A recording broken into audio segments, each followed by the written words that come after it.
ప్రభువునందు అత్యంత ప్రియమైనటువంటి దేవుని బిడ్డలారా, ఇప్పుడు మన ప్రభువును లోకరక్షకుడైన యేసుక్రీస్తు ఈ శుభమైన నామమును బట్టి చేరుకున్న మీకందరికీ, వాక్యం వీక్షిస్తున్న మీకందరికీ కూడా నా హృదయపూర్వక వందనాన్ని తెలియపరుస్తూ ఉన్నాను. దేవుని యొక్క మహాకృపను బట్టి మరొక పర్యాయము ప్రభు యొక్క సన్నిధిలోకి నడిపించబడి దేవుని స్తుతించడానికి, ఆయన మాటలు వినడానికి దేవుడు మనకిచ్చిన ఈ గొప్ప సదావకాశమును బట్టి దేవుని ఎంతగానో మనము స్తుతించవలసినటువంటి వారమైన ఈ సమయంలో ఈ దినమందు దేవుడు మనకు సిద్ధపరిచిన వాక్య భాగాన్ని చదువుకుందాము. అపోస్తలుడైన పౌలు హెబ్రీయులకు రాసిన పత్రిక 11వ అధ్యాయం 7వ వచనాన్ని దేవుని యొక్క వాక్యముగా ధ్యానం చేసుకుందాము. హెబ్రీయులకు రాసిన పత్రిక 11వ అధ్యాయం 7వ వచనాన్ని దేవుని ధ్యానం చేసుకుందాం. విశ్వాసమును బట్టి నోవహు అది వరకు చూడని సంగతులను గూర్చి దేవుని చేత హెచ్చరింపబడి భయభక్తులు గలవాడై తన ఇంటి వారి రక్షణ కొరకు ఒక వాడును సిద్ధము చేసెను. అందువలన అతను లోకము మీద నేర స్థాపన చేసి విశ్వాసమును బట్టి కలుగు నీతికి వారసుడాయను. చిన్న ప్రార్థన చేసుకుని వాక్యం నేర్చుకుందాం. మహాపరిశుద్ధులను ప్రేమ స్వరూపైన మా ప్రియ పరలోకపు తండ్రి, మీ యొక్క పరిశుభ్రమైన ఘనమైన అతి శ్రేష్టమైన నాడు మీకు వందనాలు, స్తోత్రాలు. గత కాలమంతా నీ ఉచితమైన కృపలో ఈ భయంకరమైన దినాల్లో తండ్రి అయ్యా మమ్మల్నంతా కాచి కాపాడి రక్షించి తండ్రి మరి యొక్క నూతనమైన పునరుద్ధరణ దినములు నడిపించి మిమ్మల్ని స్తుతించడానికి ఇచ్చిన ధన్యతను బట్టి మీకు వందనాలు, స్తోత్రాలు.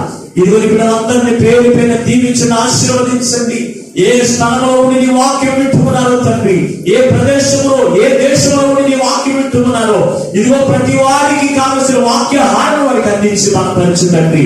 నేను రెండవ రాకడకు ఆయనతో పరచమని నీ పక్షంలో నిలబడి దాసుని శిలువ చోటున మరుగుపరిచి ఎడొద్దు ఆత్మశక్తి అభిషేకిని బలపరిచి నీ దాసుని నోట నీ మాట నుంచి మాత్రం సూటిగా మాట్లాడుచుండగా వినగలకు చెవి గ్రహించేలా మనసు లోబడి మనసు మన ప్రతి బిడ్డకు దయచేసి నీ రాకడకు ఆయనతో పరచమని అతి త్వరలో పెళ్లి కుమారుడిగా రానయ్యున్నా యేసు పరిశుద్ధమైన ప్రార్థించి వేడుకొనుచున్నాము పరమ తండ్రి, ఆమేన్. ప్రభువునందు అత్యంత ప్రియమైనటువంటి దేవుని బిడ్డలారా, ఈ చదవబడిన వాక్య భాగమును బట్టి దేవుడు మనతో మాట్లాడుతున్న అంశము ఏమై ఉన్నదంటే, ఇది వరకు చూడని సంగతులను గూర్చి దేవుడు మనతో హెచ్చరించినప్పుడు దేవుని యొక్క భయభక్తులు కలిగి ఆయన సిద్ధపరిచిన రక్షణ ఓడలోనికి నన్ను నడిపించబడి నీతికి అనగా దేవునికి వారసులుగా ఉండాలి అనేటువంటి అంశాన్ని ఈ రోజున వాక్యంలో నుంచి కొన్ని మాటలు మనం నేర్చుకుందాం. ఈ చదవబడిన వాక్య భాగంలో మనం ఆలోచన చేసినప్పుడు ఈ అపొస్తలుడైన పౌలు ఈ హెబ్రీ సంఘములను గూర్చి అలాగే నీతిమంతులను గూర్చి అనేకమైన విషయాలు రాశాడు. ఈ అధ్యాయం కూడా 11వ అధ్యాయం అంతా కూడా నీతిమంతుల యొక్క జాబితాతో కూడా ఈ అధ్యాయంలో ఉంటుంది. అయితే ఒక నీతిమంతుడైనటువంటి నోవహును గురించి ఈ రోజున దేవుని యొక్క వాక్యంలో నుంచి మనం కొన్ని మాటలను నేర్చుకుందాం. నోవహు దేవుని చేత ఏ మాటల చేత హెచ్చరించబడ్డాడు అని రాయబడింది అని మనం ఆలోచన చేస్తే, అది వరకు చూడని సంగతులను గూర్చి దేవుని చేత హెచ్చరించబడి దేవుని యందు భయభక్తులు గలవాడై తన ఇంటి వారందరికీ కూడా రక్షణ ఓడను సిద్ధపరిచి ఆ రక్షణ ఓడలో ప్రవేశించి వారు నాశనములకు కారకులుగా కాకుండా దేవుని యొక్క నీతికి వారసుడయ్యాడు అనే మాట అక్కడ మనకు ఈ వాక్యంలో మనం చూడగలుగుతూ ఉన్నాం. అలాగే ఎందుకు ఈ నోవహు ఇదివరకు చూడని సంగతులు అంటే, నోవహు కాలంలో ఇదివరకు చూడని సంగతులు ఏమిటి అంటే 40 రోజులు అలాగే జల ప్రళయం రావడం ఇదివరకు నోవహు దినాలు ఎక్కడ కూడా చూడలేదు. అంటే జల ప్రళయం ద్వారా ఈ లోకంలో ఉన్న మనుషులందరూ కూడా చనిపోవడం ఆ నోవహు కాలం ఎప్పుడు కూడా చూడలేదు. అటువంటి సంగతులను గూర్చి ఇదివరకు జరిగిన సంగతులను గూర్చి నోవహు దేవుని చేత హెచ్చరించబడ్డాడు. ఏమిటి హెచ్చరిక? ఓ నోవహు, ఇదో ఈ లోకంలో ఉన్నటువంటి ప్రతి మానవుని యొక్క వారి యొక్క మనసు, వారి యొక్క క్రియలు, వారి యొక్క దుర్మార్గం యొక్క స్థితి నా దృష్టికి బహు ఘోరముగా కనపడుతూ ఉంది. ఈ నరులను కలుగు చేసిన వారికి నేను ఎంతో సంతాపపడుతూ ఉన్నాను కనుక మీరు అందరికీ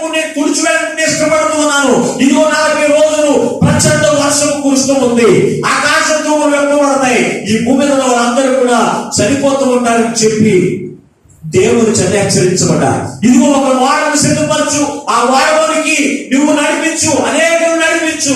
ఎవరైతే వాడలోకి ప్రవేశిస్తారో వారందరూ కూడా ఆ ఉగ్రత నుంచి తప్పించబడతారని చెప్పి నోవహుకి దేవుడు హెచ్చరించాడండి. ఇది వరకు జరిగిన సంగతులను గురించి హెచ్చరించినప్పుడు ఈ నోవహు కాలంలో అతడు ఆ వాడ సిద్ధపరచడానికి అతనికి 120 సంవత్సరాలు పట్టిందని దేవుని బిడ్డారా. అతడు 100 సంవత్సరాలు పైగానే దేవుని యొక్క సువార్త ప్రకటిస్తూ అతను ఒక వాడను సిద్ధపరిచాడు. వాడను సిద్ధపరిచి అనేకులకు వాడ సిద్ధపరచబడగానే దేవుని కూర్చున్నటువంటి హెచ్చరికలు, ఇదివరకు చూడని సంగతులు, ఆ జల ప్రళయమును కూర్చి, ఆ ఉగ్రతను కూర్చి వారందరూ కూడా తెలియపరుస్తూనే వచ్చాడు. కానీ వారందరూ కూడా ఎవరు కూడా ఈ హెచ్చరికకు లోబడలేదంట. హెచ్చరిక లోబడకుండా నోవహు కాలంలో పెళ్లిళ్ళు చేసుకుంటూ, పెళ్లిళ్ళకి ఇచ్చుకుంటూ, ఇల్లు కట్టుకుంటూ ఉండేటువంటి పరిస్థితుల్లో వారు ఉన్నారు. కానీ దేవుని యొక్క హెచ్చరికకు వారెంత మాత్రం లోబడలేదు.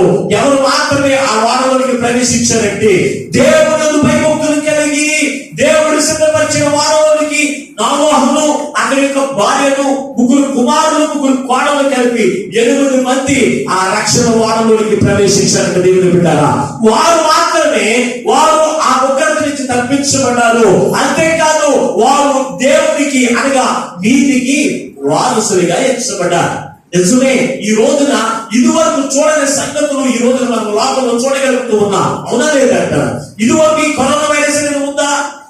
ఈ బ్లాక్ ఫింగర్స్ అనేది, వైట్ ఫింగర్స్ అనేది, మళ్ళా ఎల్లో ఫింగర్స్ అనేది, ఫంగస్, ఎల్లో ఫంగస్ అనేది ఇవి లోకంలో ఎప్పుడు కూడా లేవండి. ఇది వరకు చూడని సంగతులను కూర్చి దేవుడు మనకు హెచ్చరిక చేసినప్పుడు దేవుని యందు భయభక్తులు కలిగి నోవహు వలె నీ వాడ అనగా నీ కుటుంబాన్నంతా కూడా రక్షణ వాడలోకి నడిపించుకునేటువంటి వారిగా నీవు ఉంటున్నావా అనేది మనం ఎప్పటికప్పుడే మనం పరిశీలన చేసుకోవాల్సినటువంటి వారమే మనం దేవుని బిడ్డారా. అయితే మన పరిశుద్ధ గ్రంథంలో చూసినప్పుడు ఇది వరకు చూడని సంగతులను కూర్చి ఆ యొక్క ఐగుప్తు దేశంలో ఉన్నటువంటి ప్రజలైన వారు కూడా ఆనాడు మోషే హెచ్చరిక చేశాడు. చూడండి ఒకసారి నిర్గమకాండము 9వ అధ్యాయము 18వ వచనం నుండి 22వ వచనం వరకు ఉన్న వాక్యాలను మనం చూడగలిగినట్లయితే అక్కడ ఒక అమూల్యమైన మాటను మనం చూడగలుగుతూ ఉన్నాం. నిర్గమకాండము 9వ అధ్యాయం 18వ వచనం నుండి 22వ వచనం వరకు ఉన్న వాక్య భాగం మనం చదువుకుందాం. ఇదిగో రేపు ఈ వేళకి మిక్కిలి బాధకరమైన వడగండ్లను కురిపించదను. ఐగుప్తు రాజులకు స్థాపించిన దినము మొదలుకొని ఇదివరకు అందులో ఇటువంటి వడగండ్లు పడలేదు. కాబట్టి నీవు ఇప్పుడు పంపి నీ పశువులను పొలంలో ఉన్నటువంటి వాటిని త్వరగా భద్రం చేసుకో. ఇంటికి రక్షింపబడక పొలంలో ఉన్న ప్రతి మనుషుని మీదను, ఇంటికి రక్షింపబడక పొలంలో ఉన్న ప్రతి మనుషుని మీదను, జంతువుల మీదను వడగండ్లు కురియను. అప్పుడు అవి చచ్చునని చెప్పాను. ఫరో సేవకులలో యెహోవా మాటకు భయపడిన వాడు తన సేవకులను, తన పశువులను ఇళ్లలోనికి త్వరగా రప్పించెను. అయితే యెహోవా మాట లక్ష్య పెట్టని వాడు తన పనివారిని, తన పశువులను పొలంలో ఉండనిచ్చెను. యెహోవా నీ చెయ్యి ఆకాశం వైపు చూపుము, ఐగుప్తు దేశమంతటి మనుషుల మీద. ఐగుప్తు దేశంలోనికి ఈ యొక్క ఇశ్రాయేలు ప్రజలందరినీ విడిపించడానికి మోషే దైవజనుడిగా నడిపించబడి ఇదివరకు చూడని సంగతులను కూర్చి అక్కడ హెచ్చరిక చేశాడు. ఏంటో తెలుసా? ఇదిగో రేపటి ఇదే దినానికి ఏం జరుగుతుందో తెలుసా? ప్రచండమైనటువంటి వడగండ్లు ఈ లోకం మీద కొలవబోతూ ఉన్నాయి. ఈ కొలవబోయినప్పుడు ఆ యొక్క వడగండ్లకు ఆ లోకంలో ఉన్న పొలములో పొలము లోకానికి సాదృశ్యంగా ఉంది. పొలంలో ఉన్న వారందరూ కూడా నశించిపోతారు కనుక మీరు ఆ పొలంలో ఉన్న వారందరూ కూడా ఎక్కడికి రండి, గుడారంలో ప్రవేశించండి. గుడారంలో ప్రవేశిస్తే మీరందరూ కూడా రక్షించబడతారని హెచ్చరిక అని చెప్పాడంట. హెచ్చరించినప్పుడు ఈ యొక్క మోషే చెప్పిన మాటలకు అక్కడ చాలా మంది ఐగుప్తు దేశంలో ఉన్నటువంటి వారు అనగా ఫరో సేవకులు అని రాశారు. అక్కడ దేవుని పెట్టారా అనగా ఐగుప్తు దేశం దేశము పాపములకు సాదృశ్యంగా ఉంది. ఆ పాపకరమైన జీవితం ఉన్నటువంటి వారిలో కొందరు దేవుని యొక్క భయభక్తులు కలిగి వారు ఏం చేశారు తెలుసా? పొలంలో నుంచి వారు గుడారంలోకి వచ్చి వేశారు. అయితే పొలంలో ఉన్న వారందరూ కూడా ఆ వడగంటకు ఏమైపోయారు తెలుసంటే నశించిపోయారు. అంటే హెచ్చరికకు వారు ఏం చేయలేదు అంటే వారు హెచ్చరికకు లక్ష్యం ఉంచలేదు. హెచ్చరిక యందు వారు దేవుని భయభక్తులు జీవితముగా, హెచ్చరికను పట్టించుకునే జీవితంగా వారు జీవించగలిక వారందరూ కూడా నశించిపోయారు. కానీ ఎందరైతే ఆ హెచ్చరికకు లోబడి వారందరూ కూడా రక్షణ గుడారంలో ప్రవేశించారో వారందరూ కూడా రక్షించబడాలి. ఈ రోజున దేవుడు మన మధ్యలోనికి ఇదివరకు చూడని సంగతులను ఈ రోజున లోకంలో మనం చూడగలుగుతూ ఉన్నాం. చదువుదాం ఒకసారి పరిశుద్ధ గ్రంథంలో మనం చూసినట్లయితే ఆమోసు గ్రంథము 4వ అధ్యాయము 10వ వచనం చూద్దాం. ఆమోసు గ్రంథము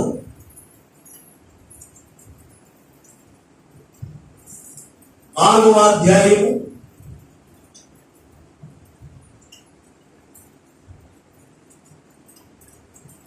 10వ వచనాన్ని నేను ఐగుప్తీయుల మీదకి తెగుళ్ళు పంపినట్లు నీ మీదకి నేను తెగులు పంపించదని దొడ్డు పేడలో పుట్టిన దుర్గంధము మీ నాసిక రంధ్రములకు ఎక్కునంతగా మీ ఎవరిలో ఖడ్గము చేత అర్థము చేయించబడదు. మీ బుర్రలను కొడబెట్టుకుందరు. అయినను మీరు నా తట్టు తిరిగిన వారు కాదు. ఇదే యెహోవా వాక్కు. వాళ్ళదోసి నాశనం చేసినప్పుడు నేను మీలో కొందరిని నాశనం చేయగా మీరు మంటలో నుండి తీయబడిన పౌరులైనట్లు తప్పించుకుంటుంది. అయినను మీరు నా తట్టు తిరిగిన వారు కాదు. ఇదే యెహోవా వాక్కు. కాబట్టి ఇశ్రాయేలులారా మీ ఎడల నేను ఎలాగూ చేయను కనుక ఇశ్రాయేలులారా నీ దేవునికి సన్నిధిని కనబడుటకు మీరు సిద్ధపరచుకోండి. ఇక్కడ చూసినప్పుడు ఐగుప్తీయుల మీదకు పంపించినట్లుగా నేను మీ మధ్యలోనికి తెగులును పంపించుగా అది మీ నాసిక రంధ్రంలోనికి దూరుచు అనేక హతమైనట్లుగా చేశారు. నాసిక రంధ్రం అంటే ఏంటి? ముక్కులు. ఏంటంట? ఇది ఎప్పుడు రాశాడో జరగబోయే సంగతులను కూర్చి ఇదివరకునే దేవుడు పరిశుద్ధ గ్రంథంలో తన ఆత్మ చేత దేవునికి జీవ గ్రంథంలో రాయించాడు. అందుకే ఈ రోజున ఈ తెగులు దేవుడు పంపించిన తెగులు కనుక ఇది మనుషుల యొక్క నాసిక రంధ్రంలోనికి దూరుచు మనుషులను హతమారుస్తూ ఉన్నది. ఇది ఇదివరకు చూసామా? చూడలేదు. అయినను నా జనులకు ఏమి లేదు? భయము లేదు. అయినను నా జనులైన వారు నా హెచ్చరికకు లోబడట్లేదు. ఇదిగో ఇప్పుడైనను మీరు నా సన్నిధిని కనబడడానికి మిమ్మల్ని మీరు సిద్ధపరచుకోండి రాసుకున్నాడు దేవుడు. ఎంత భయంకరమైన ఇదివరకు జరిగిన సంగతులను గురించి దేవుడే మనం ముందుగా తెలియపరుస్తూ ఉన్నప్పుడు ఈ రోజున దేవుని హెచ్చరికకు నీవు లోబడుతున్నావా? దేవునికి హెచ్చరికకు నీవు దేవునికి భయభక్తులు కలిగి నీ యొక్క ప్రవర్తన నీ యొక్క జీవితంలో సరి చేసుకుంటూ రక్షణ వారిలోకి ప్రవేశించడానికి నువ్వు ఇష్టపడుతూ ఉన్నావా? లేకపోతే నోవహు కాలంలో ఉన్న వారి వలె హెచ్చరికను పట్టించుకోకుండా లక్ష్యం ఉంచకుండా ఆ హెచ్చరికను విడిచిపెట్టి వారి ఇష్టానుసారమైన జీవితంలో జీవించి నశించిపోయినట్లుగా నరకాయిపోయిపోవడానికి నువ్వు ఇష్టపడుతూ ఉన్నావా? ఆలోచన చేయండి. దేవుని బిడ్డారా, ఐగుప్తీయుల మీదకు పంపించినట్లు తెగులేని పంపిణీ నీ మీదకు పంపిస్తున్నాను అంటున్నాడు. పంపించాడు కూడా, పంపించాడు. మరి దీన్ని బట్టి నీకు భయం భక్తి ఉంటుందా? ఇప్పుడు కూడా ఇదివరకు ఆనాటి ఆ యొక్క నోవహు కాలం ఉన్నటువంటి వారిలోనే ఇల్లు కట్టుకుంటూ పెళ్లిళ్ళు చేసుకుంటూ ఏం చేస్తున్నారు? డబ్బులు పొలాలు సంపాదించుకోవడానికి చూసేటువంటి వారికి ఉంటున్నావా? జాగ్రత్త.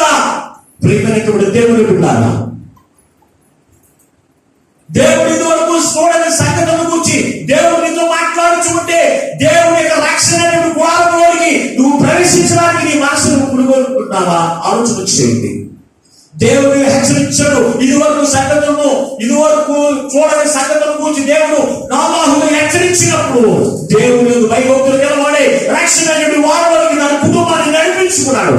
ఈ రోజు నీ జీవితంలో ఇదివరకు చూడని సంగతుల గురించి దేవుడు నీతో మాట్లాడుతూ ఉంటే దేవుని హెచ్చరికకు నువ్వు లోబడుతున్నావా? చూడండి, ఇది వరకు చూడండి సంగతులు ఏమున్నాయి పరిశుద్ధ గ్రంథంలో చూద్దాం ఒకసారి. లోక రాసిన సువార్త 21వ అధ్యాయం 22వ వచనం నుండి మనకు కొన్ని మాటలు మనం చూడగలిగితే అక్కడ కూడా రాశాడు. ఇది వరకు చూడండి సంగతులు ఏమిటో, ఈ రోజు మనం లోకంలో చూస్తున్నటువంటి సంగతులు ఏమిటో ఇక్కడ మనకు స్పష్టంగా కనపడుతూ ఉన్నాయి. లోక రాసిన సువార్త 21వ అధ్యాయము 22 నుంచి కిందకు చదువుకుందాం. లేఖనంలో రాయబడినవన్నీ నెరవేరుటకే అవి ప్రతి దినము ఆ దినములో గర్భిణీలకు పాలిచ్చు వారికి శ్రమ, భూమి మీద మిక్కిలి ఇబ్బందియు, ఈ ప్రజల మీద కోపములు వచ్చును, వారు కత్తి వాత చెన్న కూరుదును.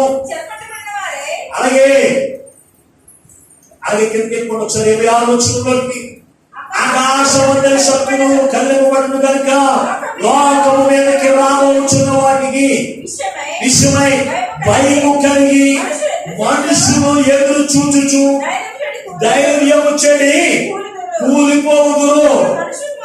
ఇక్కడ మనిషి కుమారుడు ప్రభావముతోను మహామహిమతోను మేఘాలను వచ్చిన చూచుదురు. ఇవి జరగనారంభించినప్పుడు మీరు ధైర్యం తెచ్చుకుని నీ తాళెత్తుకునుడి, నీ విడుదల సమీపించుదని తెచ్చుకున్నదని. ఏమని రాశాడు? ఇదిగో దేవుని రాకడ దినాల్లో యేసుక్రీస్తు ప్రభువారు ఈ లోకంలో ఉండగానే ఆయన రెండవ రాకడలో ఆయన పెళ్లి కుమారుడుగా వచ్చినప్పుడు ఈ లోకంలో ఉన్నటువంటి పరిస్థితి ఏమవుతుందో అక్కడ వాక్యములు రాయించారు కదా. గర్భిణీ స్త్రీలకు పాలించే తల్లులకు ఈ రోజున ఇప్పుడు ఏమో తెలుసా, ఇది మూడో నెలలో వచ్చేటువంటి వ్యాధి అది పిల్లల మీద చూపిస్తుంది. అందుకే ఈ రోజున చంటి బిడ్డ తల్లులకు కూడా ఈ రోజున ఏం చేస్తారు, వ్యాక్సిన్ అవుతున్నారు. అంటే తల్లి బిడ్డలు ఇదిగో చూడండి, పాలిచ్చు తల్లులకు శ్రమ, ఇవన్నీ కూడా ఎప్పుడు రాశాడు? ఇది ఇప్పుడు జరుగుతున్న సంగతులు కాదు. ఆనాటి కాలం యేసు ప్రభు వారు ఆయన రెండవ రాకడ దినాల్లో ఏమేమి జరుగుతాయో అన్ని కూడా పరిశుద్ధ గ్రంథంలో రాయించాడు. కానీ మనం ఏం చేస్తాం, అవన్నీ కూడా చూసినప్పటికీ ఆ మాటలు మనం విన్నప్పటికీ కూడా మనకేం రాదు. దేవుని యొక్క భయం రానటువంటి కఠిన హృదయములు కలిగినటువంటి వారిగా మనం జీవిస్తూ ఉన్నాం. జాగ్రత్త. దేవుడు పంపించిన కత్తివాత కన్నా అనేకులు ఎలా కూరుకొస్తూ ఉన్నారంట. దేవుని యొక్క మాటలు బట్టి వారు ఏం చేస్తారంటే భయము కలిగి, చూడండి 26వ వచనంలో లోకం మీదకి రాబోచున్న వాటి విషయమై భయము కలిగి మనుషులు ఎదురు చూచుచు ధైర్యం వచ్చేది.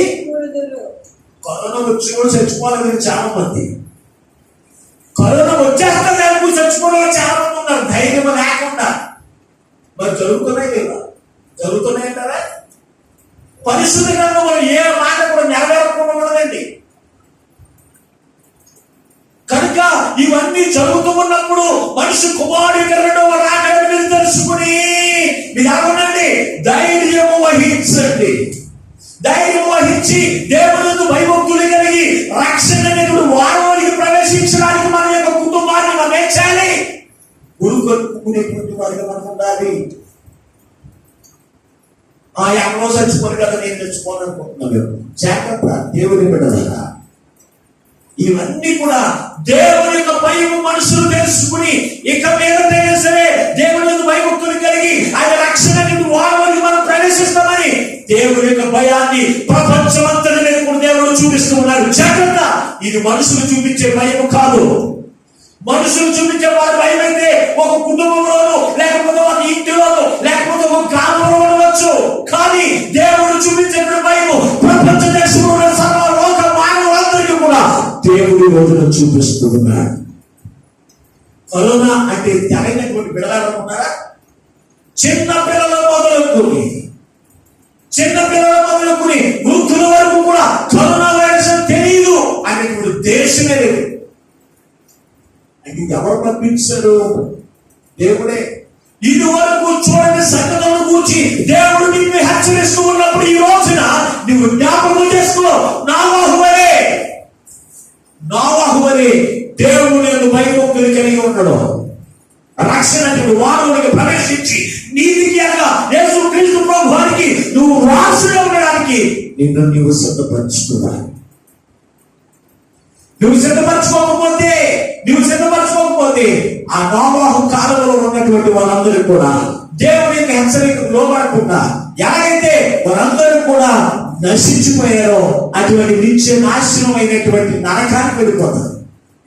జాగ్రత్త జాగ్రత్త ప్రియమైనటువంటి దేవుని వారులారా, ఇదివరకు చూడని సంగతులను గూర్చి ఈ రోజున దేవుడు మనతో మాట్లాడుచుండగా ఈ రోజున నీ హృదయమును బట్టి ఒక్కసారి ఆలోచన చేయి. ఇదివరకు చూడని సంగతులు దేవుని యొక్క వాక్యం ముందుగా తెలియవచ్చి తన దాసుల ద్వారా తన ప్రవక్తల ద్వారా ఈ ప్రతి ఒక్కరిని కూడా హెచ్చరిక చేసుకున్నప్పుడు ఆ హెచ్చరికను లక్ష్యం ఉంచుతూ ఉన్నావా, నిర్లక్ష్యం ఉంచుతూ ఉన్నావా? ఆలోచన చేయి.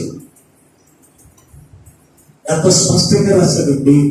అనేకులు కత్తి వాత చేత కూలిపోతూ ఉన్నారు. కత్తి వాత అంటే ఏంటో తెలుసా? అది వ్యాధి. ఆ వ్యాధి చేత అనేక మంది నశించిపోయారు కదా. మళ్ళా ఇంకా చట్టి పెడతాను రాబోయే శ్రమ గురించి కూడా దేవుడు హెచ్చరిక చేశాడు ముందుగానే. మరి ఈ హెచ్చరిక నువ్వు లోబడుతున్నావా? దేవుడికి రాకడ దినాల్లో ఉన్నామని తెలుసుకుంటున్నావా? ఆయన రెండవ రాకడకు వచ్చి ఆ రక్షణ వాడుకున్న వారందరినీ కూడా ఆయన రక్షించి ఆయన నిత్య రాజ్య వారసులుగా చూడడానికి ఆయన ఇష్టపడుతున్నాడు. ఎవరైతే రక్షణ వారంలోకి ప్రవేశించకుండా లోకంలోనే ఉన్నారో వారందరూ కూడా నశించిపోతారంట. ఐదు దేశంలో రాజు దగ్గర ఎలాగైతే మోషే హెచ్చరించాడు, దేవుని యొక్క వాక్యాన్ని హెచ్చరించాడు, వారందరూ నిర్లక్ష్యంగా ఉన్న వారందరూ ఏమైపోయారు? ఆ పొలంలో చనిపోయారు. కానీ ఎందరైతే ఆ హెచ్చరిక యందు లక్ష్యం ఉంచి భయభక్తులు కలిగి ఎందరైతే ద్వారంలో ప్రవేశించారో వారందరూ కూడా ఆ పొలం యొక్క సేవకులు కూడా రక్షించబడ్డారు. దేవుని బిడ్డలారా, ఈ రోజు రక్షించబడ్డారు. నువ్వు ఏ పాప భూమిలో ఉన్నప్పటికీ కూడా, ఏ శాప భూమిలో ఉన్నప్పటికీ కూడా దేవుని వాక్యం ద్వారా ఇదివరకు చూడని సంగతుల గురించి దేవుడు నిన్ను హెచ్చరిస్తూ ఉన్నప్పుడు నీవేం చేయాలి? దేవుని యందు భయభక్తులు కలిగిన జీవితం ఇదివరకు ఉండకపోతే ఈ రోజు మొదలుకుని దేవుని యందు భయభక్తులు కలిగి ఆయన రక్షణ వాళ్ళు నివసించడానికి ఆయన యొక్క గుణాలను చోటున దాగి ఉండడానికి నీకు నువ్వేం చేయాలి? తీర్మానం చేసుకో. చాలా మందికి దేవుని యొక్క వాక్యం అంటే జ్ఞానాపరంగా కనపడుతూ ఉంటుందంట. రాబోయే రెండవ రాకడలో వస్తాడు. వచ్చిన ఆయన రక్షణ పొందిన వారందరినీ కూడా ఒక గుంపులో నుంచి ఆయన పరమేశ్వరుడు నడిపిస్తాడు, పరమ రాజ్యంలో నడిపిస్తాడు. అయితే చాలా మందికి జ్ఞానాపరం ఉంది. ఇదిగో వస్తానన్నాడు, ఇదిగో వస్తానన్నాడు, ఎప్పుడు నుంచో వస్తానన్నాడు, ఇదిగో వస్తానండి అంట. ఆనాడు ఆవాస కాలంలో వారందరూ కూడా అలాగే అనుకున్నారు. దేవుడికి రాకడ సమీపమైంది. ఆయన ఏం చేశాడు? ప్రచండ వర్షం కురిసింది. ఎవరైతే వారంలో ఉన్నారో ఆ వారంలోకి ఎక్కిన తర్వాత దేవుడు లాక్కేసేసాడండి. ఇంకొకరు ఎక్కడానికి అవకాశం లేదు. దేవుడి యొక్క ఉగ్రత నిలబద్దు. అయ్యో పాస్టర్ గారు మీరు ఎక్కడ ఉన్నారు? రాక్షసుడు పోతుంది. ఇంకా అవకాశం ఉంది. రక్తం వాదులు ఆ మూల మొదలకు ఈ మూల మొదలకు అలాగే దిక్కు నుంచి దేవుడు ఏర్పరచబడిన వారు రక్షణలో ఉన్నటువంటి వారందరూ కూడా దేవుడి యొక్క దూతను పోగు చేసి ఆయన రెండవ రాకడలోకి తీసుకువెళ్ళిపోతాయి. ఎవరైతే నిర్లక్ష్యం చేస్తారో, ఎందరైతే నిర్లక్ష్యం నుంచి అలాగే ఉండిపోతారో వారందరూ భయమైపోతారు. తెలుసా? నిత్య నాశనానికి వెళ్ళిపోతారు. దేవుడు పెట్టారు. ఆనాడు సొదొమ గొమొర్రా పట్టణస్తులు వారు చేసిన పరిస్థితి ఏంటో చూడండి ఒకసారి. ఆదికాండము 19వ అధ్యాయము 14వ వచనం ఒకసారి చదువుకుందాం. లోతు తన యొక్క కుమార్తెలతో కలిసి తన కుమార్తెను పెళ్లి చేసుకోవచ్చు అల్లుడు ఉన్నారు. వారందరినీ కూడా అయ్యా మాతో వచ్చేయండి అయ్యా అడుగుతుంటూ వారు ఏమన్నారు తెలుసా? చదవండి ఒకసారి. ఆదికాండము 19వ అధ్యాయం 14వ వచనం. లోతు బయటికి వెళ్ళి తన కుమార్తెలను పెండ్లాడనై ఉన్న తన అల్లులతో మాట్లాడి ఏంటి ఈ చోటు విడిచిపెట్టి రండి, యెహోవా ఈ పట్టణమును నాశనము చేయబోతున్నారు అని చెప్పాను. అయితే అతడు తన అల్లుళ్ళ దృష్టికి ఎగతాళి చేయమని వలే అవునట. ఆ లోతుతో మాట్లాడుతున్నాడు, దేవునితో మాట్లాడుతున్నాడు. లోతు, ఇదిగో నీవు కలిగిన కుటుంబాన్ని అందరూ తీసుకుని నువ్వు లేచి స్థానం నుంచి విడిచిపెట్టి నువ్వెక్కడికి మాతో కలిసి వచ్చి ఈ పట్టణాన్ని దేవుడు నాశనం చేయబోతున్నాడు. అగ్నిగంధములు కురిపించి ఈ పట్టణాన్ని కూడా కాల్చేయడానికి దేవుడికి ఇష్టమే ఉంది. కాల్చివేస్తాడు. మీరందరూ కలిసి నాతో వచ్చేటప్పుడు వెంటనే లోతుకు దేవుడు అవకాశం ఇచ్చాడు. అవకాశం ఇచ్చిన దాన్ని బట్టి వెళ్ళి తన కుమార్తెలను పెళ్ళాడనై ఉన్నటువంటి అల్లుడి దగ్గరికి వెళ్ళి అడుగుతున్నాడు, అయ్యా దేవుడు ఇదిగో ఈ యొక్క సొదొమ గొమొర్రా పట్టణాన్ని నాశనం చేయబోతున్నాడు, మీరు మాతో కలిసి వచ్చేయండి అయ్యా అని అడిగినప్పుడు అల్లుడి దృష్టికి కలవండి యాపాలు చేసినట్టుగా కనపడింది. ఈ రోజున చాలా మందికి సువార్త ఉంటుంది తెలుసా? దేవుని యొక్క రాకడి గురించి తెలియపరుస్తూ ఉంటే, దేవుని యొక్క మహాముఖుల గురించి, రాబోయే సంగతుల గురించి దేవుని యొక్క వాక్యం ద్వారా తన ఆత్మచేత హెచ్చరిక చేస్తూ ఉన్నప్పుడు చాలా మందికి యానాకోలంగా కనపడుతుంది. అందుకే లక్ష్యం ఉండట్లేదు. యానాకోలం కలిగిన మాటల్ని మనం లక్ష్య పెడతాం. ఇది లక్ష్య పెడతామా? ఏదో యానాకోలంగా అన్నాడు మాట పట్టించుకోవాలి.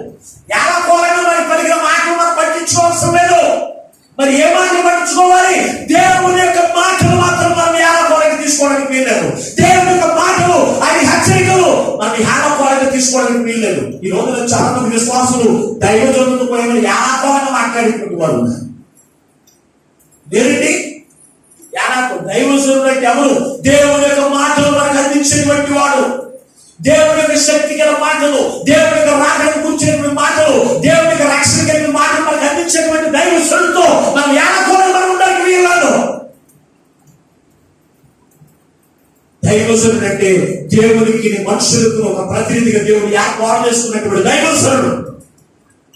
అటువంటి దైవజనుడి యొక్క మాటలు మనం యానాకోలంగా తీసుకోవడానికి వీల్లేదు. ప్రతి మాట కూడా మనం ఏం చేయాలి? ప్రతి ఒక్క హెచ్చరికను మనం ఏం చేయాలి? ఆ మాటను మనం పట్టుకుని ఆ మాట చొప్పున మనం జీవించడానికి, మన యొక్క నడక, మన ప్రవర్తన, మన పడక, మన ఆలోచనలు, మనం శరీరం జీవించడానికి మనం సిద్ధపాటు కలిగి ఉండాలి. అంతేకాని నీవు తప్పుడు మార్గం నువ్వు జీవిస్తూ ఉన్నప్పుడు, తప్పుడు నడవడికలో నువ్వు జీవిస్తూ ఉన్నప్పుడు, నీ సహోదరు మన వారు అదే వాక్యం చెప్పగలిగిన వారు ఏదో యానపరం పర్వాలేదే అని మనం యానపరం తీసుకోవడానికి వీల్లేదు. సొదొమ గొమొర్రా పట్టణంలో ఉన్నటువంటి లోతు కాబోయే అల్లుడు వారు చేసినటువంటి మాటలు ఏంటి తెలుసా? యానాపాలను తీసుకున్నారట. ఏంటి? ఆకాశం నుంచి అగ్నిగంధకాలు కూలుతాయా? లోకమంతా కూడా కాలిపోతుందా? మనుషులంతా కూడా చచ్చిపోతారా? ఇది ఎవరికి నమ్ముతారా? అది యానాపాలం చేశారంటే ఎవరిని?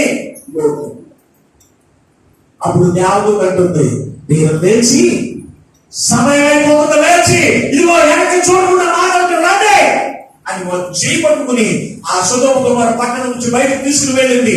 వెళ్ళిన ఈ కుటుంబంలో వారు మాత్రమే రక్షించారు. లేచి వెళ్ళిన వారు ఎక్కడి నుంచి? పాపపు లోకంలో నుంచి, శాపకరమైన లోకంలో నుంచి ఎవరైనా లేచి బయటకు వచ్చారో వారు మాత్రమే రక్షించబడతారు. ఈ రోజు మనం ఎక్కడున్నామో తెలుసా? పాప శబ్దమైనటువంటి లోకంలో మనం జీవిస్తూ ఉన్నాం. ఈ పాపమైన ఊపిలో నుంచి నువ్వు లేస్తేనే కానీ ఆ యొక్క గుడారంలోకి నువ్వు ప్రవేశించలేవు. రక్షణ గుడారంలో నువ్వు ప్రవేశించలేవు. కనుక దేవుడి రోజు అందుకే నీతో హెచ్చరించి మాట్లాడుతున్నాడు, జాగ్రత్త.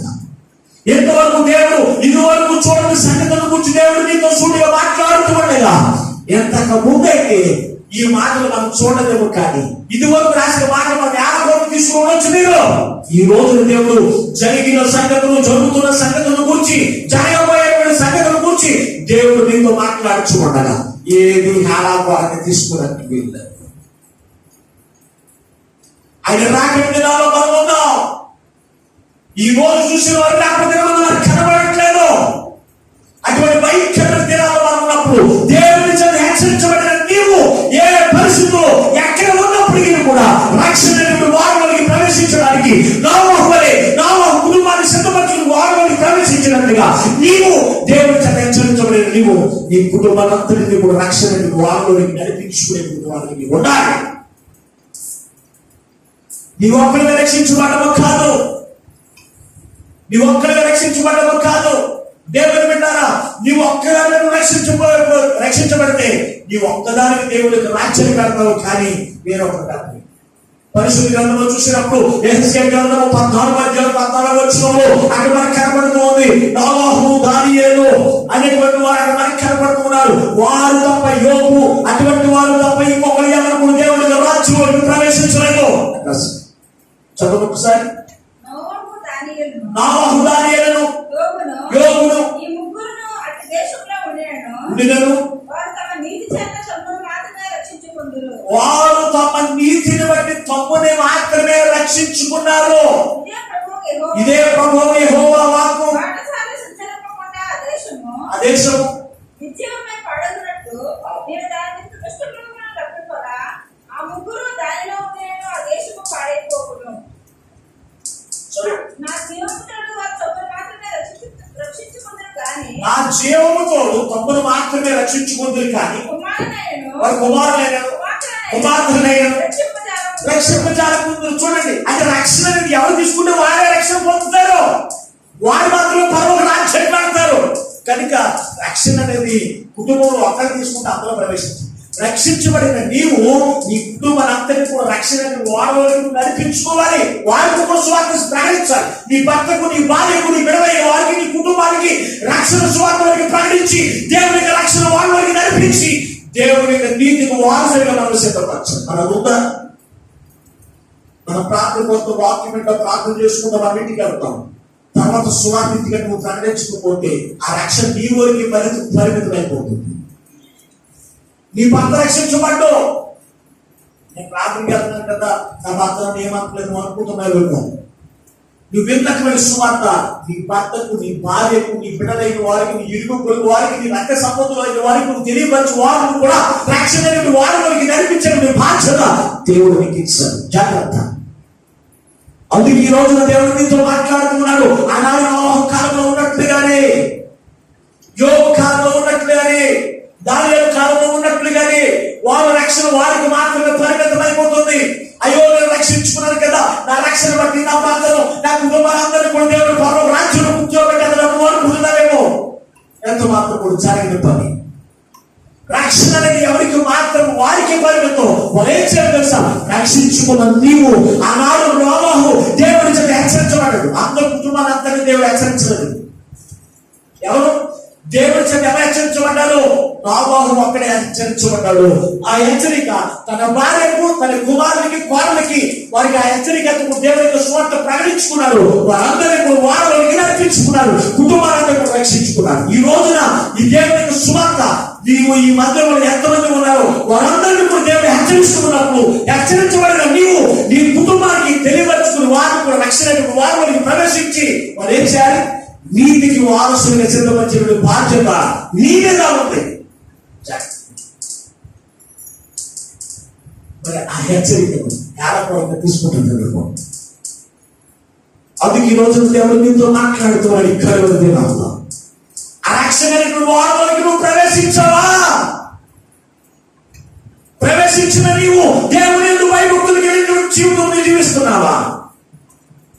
ఈ రోజున 100కి 100 మంది రక్షణ పొందిన వారందరూ కూడా దేవుని యందు భయభక్తులు కలిగి ఉంటున్నారంటే ఉండట్లేదండి. పలనాడు ప్రార్థనకి వెళ్తుంది కానీ బూతులు మాందు, పలనాడు ప్రార్థనకి వెళ్తుంది కానీ వ్యభిచారం మాందు, పలనాడు ప్రార్థనకి వెళ్తుంది కానీ దెబ్బలాటలు మాందు, పలనాడు ప్రార్థనకి వెళ్తుంది కానీ దొంగతనం మాందు. ఇదే నా దేవుని యందు భయభక్తులు కలిగిన జీవితము. దేవుని యొక్క ఉగ్రతకు, దేవుని యొక్క కోపానికి పాత్రమైపోతామనే సంగతి నువ్వు జ్ఞాపకం చేసుకోగలుగుతూ ఉన్నావా?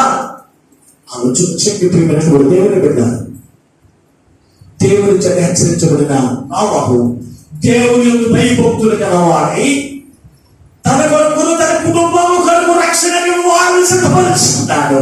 నీతికి వారసుడయ్యాడు. ఈ రోజు నీ జీవితంలో, నీ కుటుంబం పట్ల నువ్వు ఎటువంటి బాధ్యత కలిగిన జీవితంలో జీవిస్తూ ఉన్నావు. నా కుటుంబాన్ని పెంచుకుందాం, నా కుటుంబాన్ని రక్షించుకుందాం, లోకంలో నుంచి ఇరుగు పొరుగు వారి నుంచి రక్షించుకుందాం అనుకుంటున్నాము. కానీ ఆ యొక్క నిత్య వ్యాధన కలిగించేటువంటి నరకం నుంచి తప్పించి దేవుని యొక్క పరలోక రాజ్య వారసుని సిద్ధపడతామని ఎప్పుడు ఆలోచన చేస్తున్నారా? దేవుని ఆలోచించింది ఈ ఉదయకాలంలో ఒక్కసారి ఆలోచన చేయండి. నినివే పట్టణస్తులు వారు దేవుని యొక్క రక్షణ కూర్చున్న స్వార్థ విని వారు ఎటువంటి పరిస్థితిలో ఉన్నారని తెలుసా? చదువుదాం ఒకసారి. లోక రక్షణ స్వార్థ 11వ అధ్యాయం 32వ వచనం మనం చూసినప్పుడు మాట్లాడి మనం చూడగలుగుతున్నాం. లోక రక్షణ స్వార్థ 11వ అధ్యాయం 32వ వచనం. నినివే మనుషులు విమర్శ కాలమున ఈ తరుణమంతా కూడా నిలువబడి ఆ, వారి మీద నేరస్థాపన చేయుదురు. ఆ. వారు యోనా ప్రకటన విని మారు మనసు పొందిరి. యోనా మాట విని మారు మనసు పొందిరి. వారు మనసు పొందిరి. ఇదిగో యోనా కంటే గొప్పవాడు ఇదిగో ఏం చేశారంటే నిలివే పట్టణస్తులు వారు దుర్మార్గులే. నిలివే పట్టణస్తులు అందరూ దుర్మార్గులే, దుష్టులే. వారు పాపం నుంచి నడిపించబడినటువంటి వారే. అయితే యోనా హెచ్చరిక విని, యోనా ఎవరు? ప్రవక్త, దేవుడు ఏర్పాటు చేసుకున్న ప్రవక్త. యోనా చెప్పిన క్రీస్తును కూర్చుని స్వార్థ వరకు ప్రకటించి రాబోయేటువంటి ఆ ఒక్కరి నుంచి నడిపించబడాలి అంటే కనుక అగ్ని అందుకున్నటువంటి వర్షం రోడ్డు మీద కురుస్తుంది, ఈ దేశం కూడా నశించిపోతుందని ఆ రాబోయే సంగతులను కూర్చి యోనా ఏం చేశాడంట? ఆ పట్టణస్తుడికి హెచ్చరించాడు. హెచ్చరించినప్పుడు ఆ హెచ్చరికకు విని నిలివే పట్టణస్తులందరూ కూడా ఏం చేశారంట? మాట్లాడలే, మారు మనసు పొందిరి. చూడండి, ఈ రోజున యోనా ప్రవక్త వలె, ఈ రోజున దేవుని యొక్క దాసులైన ఆయన సేవకుల ద్వారా దేవుడు ఈ రోజున మీతో మాట్లాడుతూ ఉండగా దేవుని యొక్క సువార్త విని మీరు మారు మనసు పొందకపోతే ఏమైపోతారు? నిలివే పట్టణస్తుల వలె కాకుండా సుగమ పట్టణస్తుల వలె నాశనానికి పాత్రలైపోతారు. జాగ్రత్త. అందుకే ఈ రోజున దేవుడు మనతో మాట్లాడుతూ ఉన్నాడు. నోవహు కాలంలో ఎలాగైతే ప్రజలైన వారు అవిధేయత చూపించి వారు ఇల్లు కట్టుకోవడానికి, అలాగే పెళ్లిళ్ళు చేసుకోవడానికి దేవుని యొక్క మాటను విడిచిపెట్టి వారి సాధారణ చూపులు జీవించారు, అందుకు మనందరూ నశించిపోయారు. సొదొమ పట్టణస్తులు దేవుని యొక్క స్వార్థ వారికి ప్రకటిస్తూ ఉన్నప్పుడు, రాబోయే ఉగ్రతను గురించి వారికి తెలియవలసి ఉన్నప్పుడు దేవుని యొక్క సువార్తను హేళాపాలంగా తీసుకున్నారు. దేవుని యొక్క మాటను నిర్లక్ష్యం చేసి వారి సాధారణ చూపులు జీవిస్తారు. అందుకే వారు దేవుని యొక్క అగ్ని గతకాలం ఏమైపోయారు? దహించిపోయారు. మరి ఇక్కడ చూసినప్పుడు నిలివే పట్టణస్తులు వీరు దుర్మార్గులే. వారి దగ్గరికి వెళ్ళడానికి ప్రవక్త భయపడింది. యోనా ప్రవక్తను, యోనా నువ్వు నిలివే పట్టణానికి వెళ్ళి స్వార్థ ప్రకటించు అని చెప్పినప్పుడు యోనా పట్టణానికి వెళ్తానికి గజగజ వణుకుపోతాడు. వాళ్ళటువంటి దుర్మార్గులు ఉంటారు. అందుకే నిలివే పట్టణంకి వెళ్ళే వారు మానేసి దర్శించి పట్టణం వెళ్ళే వాడు ఇక అయినప్పటికీ కూడా దేవుడు తను ఆ పట్టణానికి స్వార్థ ప్రకటించాలి, హెచ్చరించాలి. హెచ్చరించి కూడా దేవుని యొక్క ముఖం ఎవరి మీద కూడా రాలేదు. అందుకే ఆ హెచ్చరిక వారికి తెలియవచ్చినప్పుడు రాబోయే సంగతుల గురించి హెచ్చరించాడు యోనా. ఆ మాట విని వారందరూ వారు మనసు పొందారు. అటువంటి దుర్మార్గులే వారు మనసు పొందుతుంటే నువ్వు అనుకుంటున్నావు నేను నీతిగా జీవిస్తున్నానని, నేను యథార్థంగా జీవిస్తున్నాను, ఏ దోషం లేదని నువ్వు అనుకుంటున్నాను. నీవు వారు మనసు పొందుతూ ఉన్నావు. దేవుని యొక్క సువార్త విని నీ హృదయాన్ని కఠినము చేసుకుని దేవుని భయభక్తులు లేకుండా నీ ఇష్టం వచ్చినట్టుగా నీ ఆలోచన ఎప్పుడు నడుచుకునే జీవితం జీవిస్తున్నావా? ఆలోచన చెడిపోయినటువంటి దేవుని బిడ్డ. అందుకే ఈ కడవరి దినాల్లో దేవుడు మనందరితో మాట్లాడుతూ ఉన్నాడు. జాగ్రత్త. నోవహును ఇది వరకు చూడని సంగతులను గూర్చి దేవుని చేత హెచ్చరించబడి దేవుని యందు భయభక్తులు కలిగి నీతికి వారసుడైనాడు. విశ్వాసమును బట్టి ఏం రాశాడు అంటే అతడు విశ్వాసం ఏంటో తెలుసా? ఈ లోకం మీదకి జల ప్రళయం వస్తుంది అనేది విశ్వాసం. అతడు జల ప్రళయం వస్తుంది, వచ్చి ఆయన ఎవరైతే వారిని ప్రవేశించో వారందరూ నశించిపోతారనేది అది రాబోయే సంగతులను కూర్చి అతడు విశ్వాసంతో ఎదురు చూశాడు. అన్నట్టుగానే జల ప్రళయం వచ్చింది. సొదొమ పట్టణాల మీదకి అగ్ని గంధకాల వర్షం వస్తుంది చెప్పి దేవుని నూతన హెచ్చరించబడిన లోతు కుటుంబం అందరూ కూడా వారందరూ కూడా ఆ యొక్క ఆ దుర్మార్గ పరిస్థితిలో నుంచి ఆ లోకంలో నుంచి బయటకు వచ్చేసారు. రాని వారందరూ కూడా అగ్ని గంధకాలకి ఏమైపోయారు? నశించిపోయారు. ఈ రోజున దేవుడు రెండవ రాకడలోకి రావడానికి సిద్ధపడుతున్నాడు. మనిషి కుమారుడు పెళ్లి కుమారుడిగా ఆయన రాబోతున్నటువంటి దినాల్లో లోకం మీదకి వస్తున్నాయంట. తెగుళ్ళు వారి మీదకి వస్తూ ఉన్నాయి. తెగులు నేను పంపిస్తూ ఉన్నాను. ఖడ్గం వారి మీదకి వచ్చి అనేకులు కోల చేస్తూ ఉంది. అటువంటి భయంకరమైన దినాలను బట్టి రాబోయేటువంటి వైరస్ ఎవరి మీదకి వస్తుందా, రాబోయేటువంటి ఉగ్రత ఎవరి మీదకి వస్తుందా అని చాలా మంది చనిపోతారని చెప్పి పరిశుద్ధ గ్రంథంలో ఇస్తాడు భయం చేత, అయినను మీరు భయపడవద్దు. దేవునికి బిడ్డలైన వారికి, దేవునికి పిల్లలైన వారికి ఎంత చక్కటి వాగ్దానం ఇచ్చాడు తెలుసా? భయపడకండి, అయినను లోకంలో జరుగుతున్న వాటన్నిటిని చూసి మీరు బెదిరిపోవద్దు, భయపడవద్దు. నా రాకడికి మీరు నిరీక్షణతో కనికండి. క్రీస్తుని కలిగిన వారందరూ కూడా రక్షించబడతారు.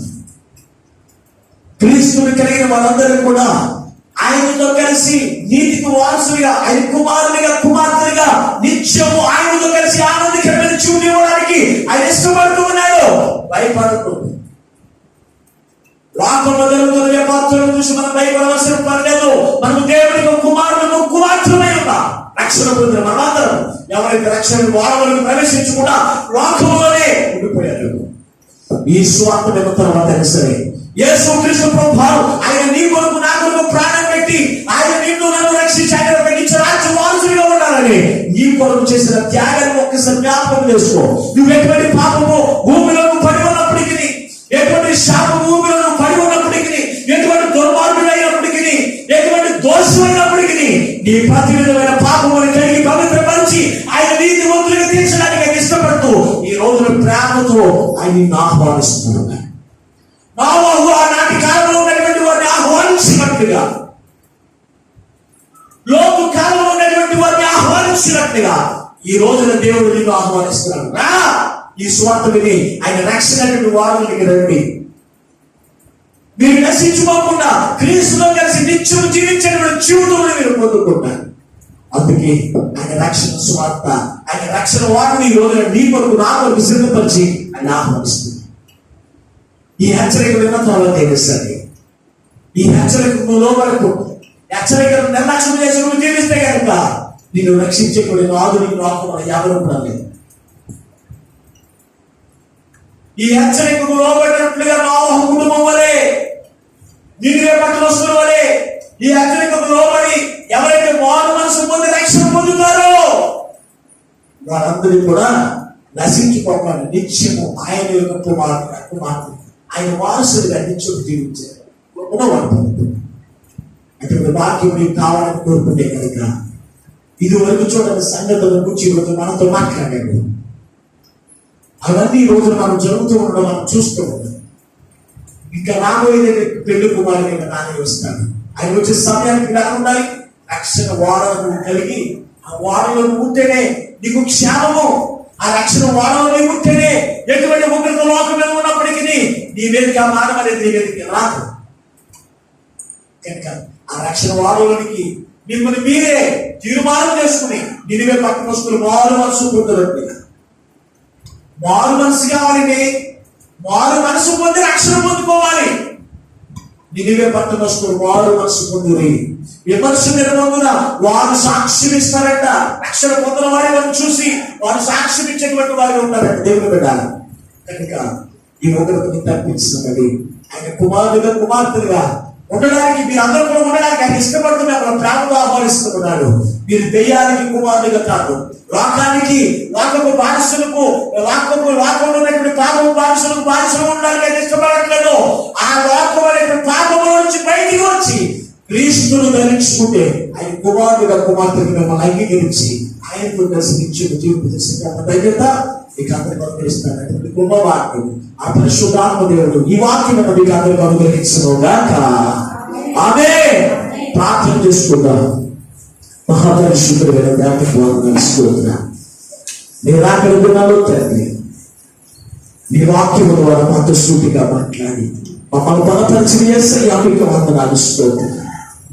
నీ గురువైన మాటలు తండ్రి, ఇదివరకు చూడని సంగతులను గూర్చి నోవహు కాలంలో హెచ్చరించినట్లుగా ఇదివరకు చూడని తెగులను గూర్చి నీ జీవనంలో ముందుగా రాయించావు తండ్రి.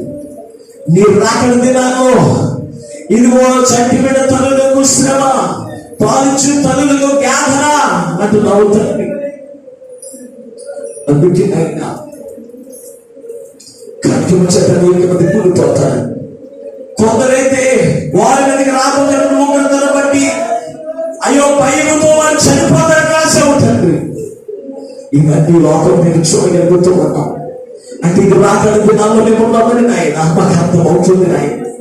ఈ రాకడ దినాల్లో అన్నాడు నోవహు వలె నీ హెచ్చరికను అయ్యా అతను లోబడి నీ అది భయభక్తులు కలిగి రక్షణ వాళ్ళ కూర్చున్నాడు తండ్రి. అలాగే పరోకాలంలో పరోక సేవకులు కొంతమంది లక్ష్యముచ్చి నీ హెచ్చరికలు లక్ష్యముచ్చి తండ్రి నమ్మి అయ్యా గుడారంలో ప్రవేశించారు, వారందరూ రక్షించబడ్డారు. అలాగే నినివే పట్టణస్థుల తండ్రి యోనా చెప్పిన మాటలను బట్టి హెచ్చరికలను బట్టి వారు లక్ష్యం వచ్చి వారందరూ మారు మనసు పొంది రక్షించబడ్డారు తండ్రి. సొదొమ గొమొర్రా పట్టణస్థులైతే నీ మాట లేదు లక్ష్యం ఉంచుక, నీ మాటలను నిర్లక్ష్యంగా తీసుకున్న తండ్రి, ఎలా ఘోరంగా తీసుకున్న తండ్రి, వారందరూ నీ ఉగ్రతకు పాత్రలైపోయారు. అందుకే రోజులు మాత్రం మాట్లాడారు ఎంతమంది బిడ్డలో తండ్రి ఇంకా రక్షణ వారు రాకుండా లోకంలో ఉండిపోయారు, లోకంలో నుంచి లేవలేకపోతున్నారు, చీకటి గల దెబ్బ భూమిలో నుంచి లేవలేకపోతున్నారు. వారందరినీ విడిపించిన ఆయన రక్షణ వారు నడిపించున్నాడు. ఈ మహాభూతి నుంచి తప్పించబడినట్లుగా, ఆ మహాశ్రమ నుంచి తప్పించబడినట్లుగా ఈ రోజు ఆహ్వానిస్తుండగా రక్షణ వారుడికి నడిపించున్నాడు. రక్షించబడిన వారు తన కుటుంబాన్ని హెచ్చరించుకుంటూ కుటుంబాలు సమితమని రక్షణ వారుడికి నడిపించమని నీకు కుమారుడిగా కుమార్తెగా నిత్యము నీతో సంతోషించబడి జీవితమునయ్యా ప్రతి బిడ్డలకు దయచేయండి. ఎంతమంది మాటలు తండ్రి ప్రతి హృదయమును దర్శించి నీరు కట్టు పరపజేసి నీ రాకడను ఆయుధాల్సి అలాగే తండ్రి లోకంలో చూస్తే ఈ భయంకరమైన దినాల్లో రోజు రోజుకి మరణాలు ఎక్కువైపోతూ ఉన్నాయి.